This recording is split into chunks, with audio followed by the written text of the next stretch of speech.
She's back on the vlog. It's March 1st. Crazy. I have the grande iced brown sugar oat milk shaken espresso. They abbreviate it. It's not bad. I don't usually even get Starbucks. Had a morning today, so I just wanted to get a quick sandwich and drink for breakfast. I wanted to do a little bit of reset for this new month. I'm gonna start by cleaning off this calendar, that one, and then writing in all the appointments and times so that we have a fresh calendar for March. A dry erase spray. Paper towel. Let's go. Clean start. Here are my fun expo markers. I don't know where the blue one went, but that's okay. Very much.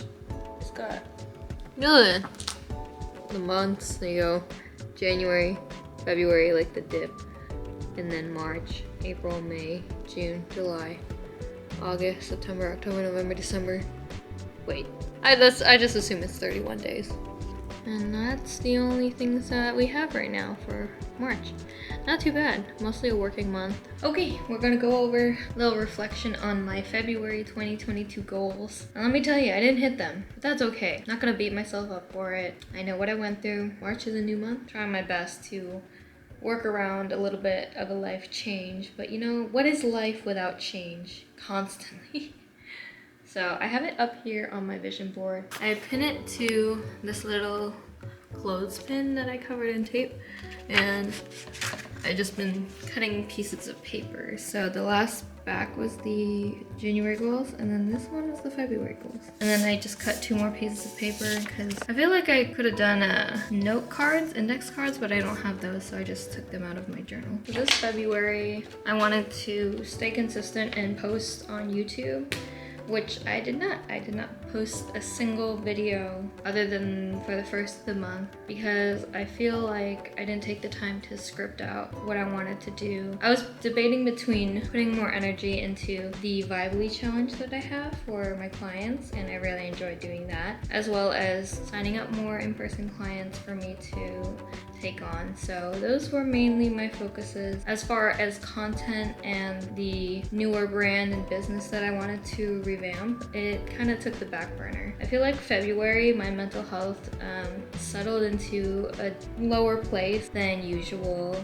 I felt more down, more triggered, a little bit of emotional instability, and I know dealing with my mental health, like, that's just kind of how it goes. Try to show you guys that even though like I set these goals, even though like they'd be nice to accomplish everything, and to be honest with myself and be like, you know, I got what I got done and I succeeded in some things but not in everything, and that is a-okay. With my March goals that I'm gonna write down, I think I have a little bit more of a clearer idea. I think when I made my February ones, my headspace wasn't as clear as to where I was going with any direction, but it took me that whole month to kind of figure out what direction I was even going in. So I wrote down this morning, or no, last night in my planner, like an outline of the goals that I wanted. Narrow it down from there. I divided the goals into work goals and personal goals, because I do want to balance a work and personal life. I think what I can do is focus on 3 work goals and 3 personal goals. That way I don't overwhelm myself. A month isn't that long. You need time to develop big ideas, find the flow that works for you, especially if you're trying out new things. So that's what I've been on a mission this year to do. Definitely trying out new things. Run it back. It's February. I got these 2.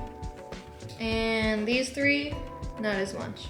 The creative side of me was hindered by the mental health turmoil, but that's okay. I know that I need to take time and give myself that acceptance and that peace, because I want to enjoy the work that I do. The majority of these goals are things that I do want to do. I feel like it encompasses the things that make my life better, that help me grow, push me to the goals that I want. But I'm not overwhelmed by the amount. It's just a matter of being proactive and seeing them every day so that I know that I want to be on track when I'm doing this stuff. I'm gonna put this up back on my vision board. There we go. It's up and we're back. Updated vision board. I just finished my YouTube planning content stuff on the computer.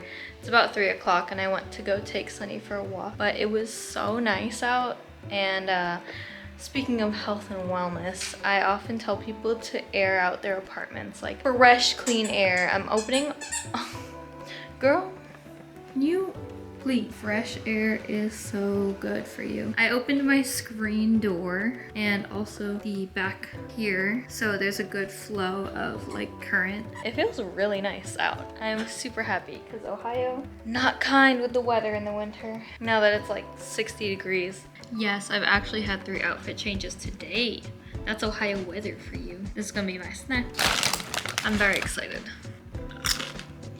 I made apple. I didn't make it. I cut the apple.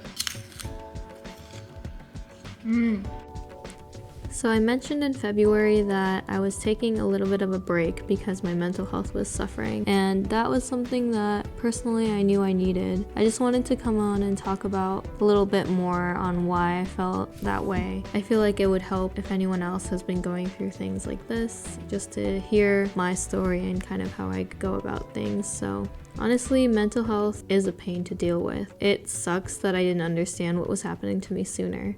Growing up, mental health wasn't really a thing, so to speak, so I didn't really think I had an issue. But I mean, I never thought I was depressed, even though I just thought I cried every day. I had kind of a short temper and I felt really bad only when I was at home. But with friends, I was really happy and perfectly happy. So, you know, growing up, I was just taught your emotions are just there, so you just have to find something to do with it. And it was usually unhealthy. So I either had to force myself to stop crying, stop talking about negative things, or do what you have to do no matter if you feel like you don't want to do it.